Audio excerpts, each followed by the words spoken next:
Everybody gets a story. You have one right there in your life, and your story matters immensely this day to me and you. I get to be reminded of that all the time. And nobody gets the story they want. We're part of our stories, but we're not in utter control of them. And what I want to talk to you about today for these few moments is the role that money will play in your story. Because stories always involve money, often are about money. The most common kind of story in our day is sometimes called the rags to riches story. The central story in human history, the story of Jesus, is kind of the opposite. It's the riches to rags story. Though he was rich, yet he became poor for your sakes.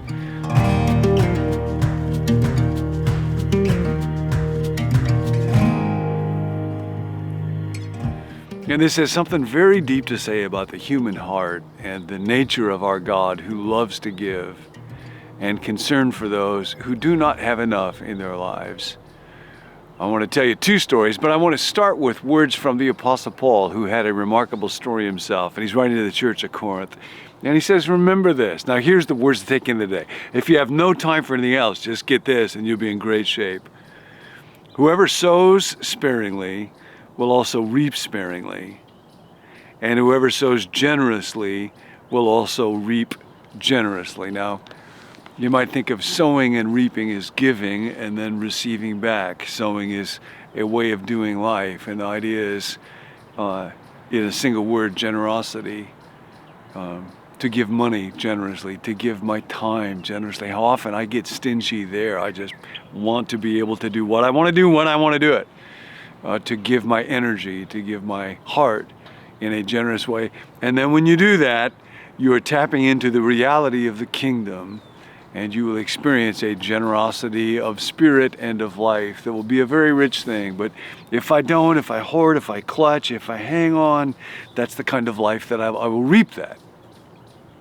Paul goes on to say this, and God is able to bless you abundantly. Paul keeps using this little word, all. God is able to bless you totally, with great abundance, so that in all things, at all times, having all, and he uses that word in his language, Greek language, 3 times consecutively, all times, all things, all that you need. You will abound in what? You will abound not in the things that our world tells you, not you will abound in possessions, you will abound in security, you will abound in status, you will abound in great clothes. You will abound in every good work. That's what we're made for. And if we seek to live that kind of life, if I seek to do it today, just generosity today, give something today, give some money today, give some time today. 2 stories.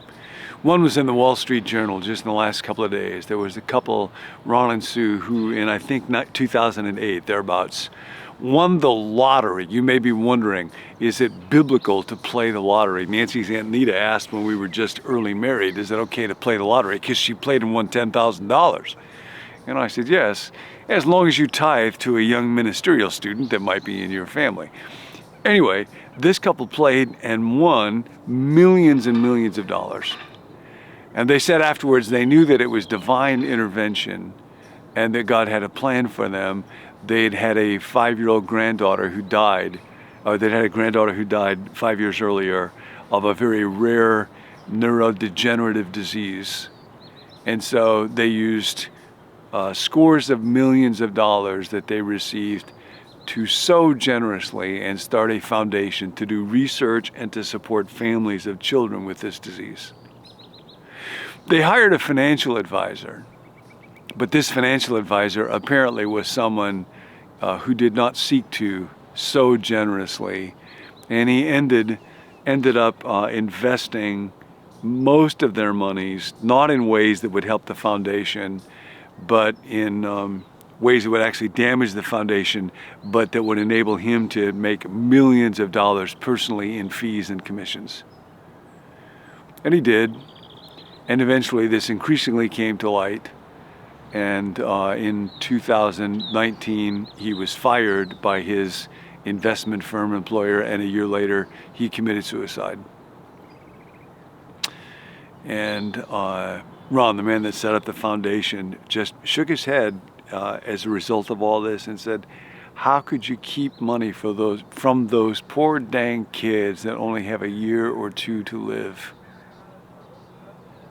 Anybody who seeks to live in a way where their life is just about enriching themselves, how can I get more, is on a path that's going to lead to regret and destruction and a life that is not admirable.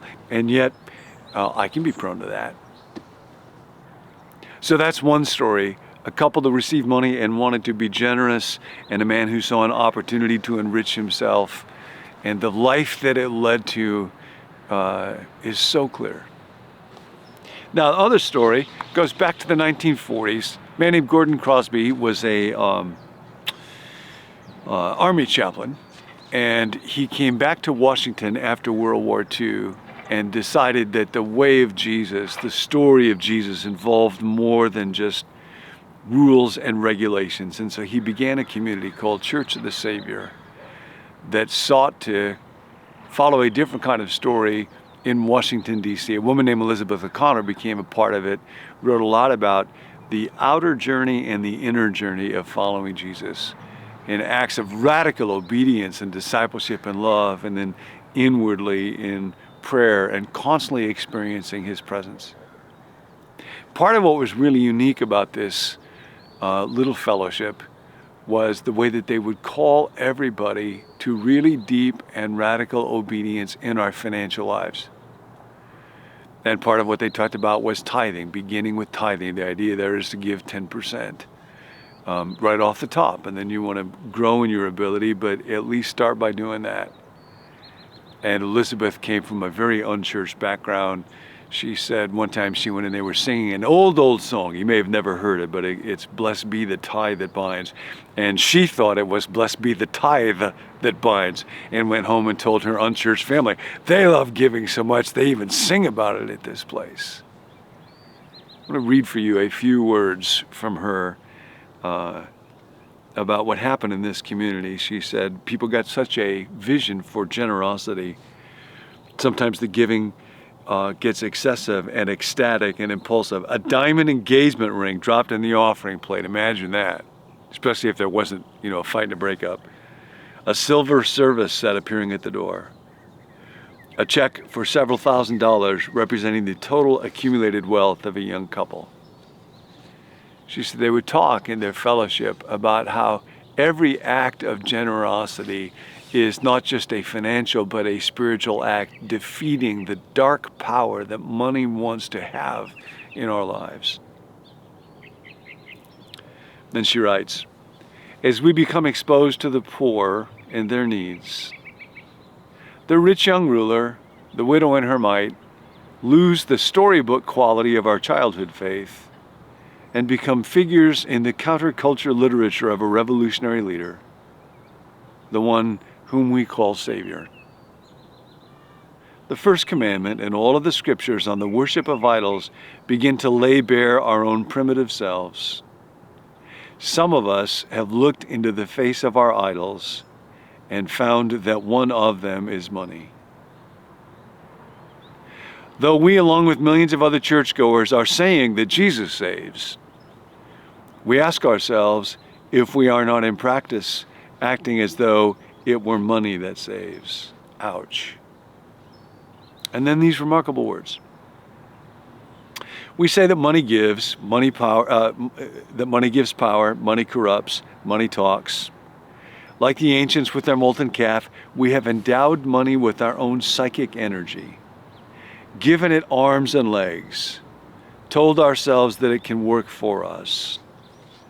More than this, we enshrine it in a secret place, give it a heart and a mind, and the power to grant us peace and mercy.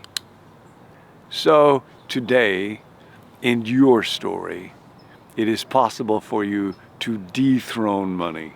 Remember reading one time, money talks, I'll not deny. I heard it once, it said goodbye. So today, say goodbye to a little bit of money. Say goodbye to a little bit of time. But remember, you're not losing it, you are sowing it. And when you do that generously, you will reap generously, because we live in the kingdom of a deeply generous God.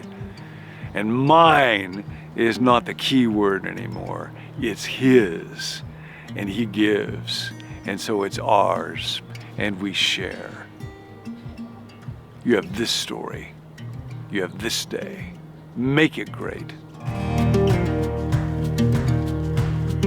Hey, if you enjoyed that video, be sure to subscribe to our YouTube channel so you don't miss any future teachings from John Ortberg here at Become New. My name's Tim, and I'm a part of the team here. This series is all about stories. Everybody has a story, and everybody's story matters. And we want to know about your story, whether it's a story of coming to faith or a story of spiritual growth. Whatever it is, we're here for you. You can email that to us at connect@becomenew.com, or you can text it to us. You can also sign up for daily reminders whenever we drop a new video via text by texting the word BECOME to the number 855-888-0444. You can also send us prayer requests there. There's a team of us that meet to pray each weekday for viewers just like yourself. If you'd like to receive the emails that go along with each video, be sure to check that out at becomenew.com/subscribe. More than a video to watch, this is really a community to belong to, and we're so glad that you're a part of it. We'll catch you next time.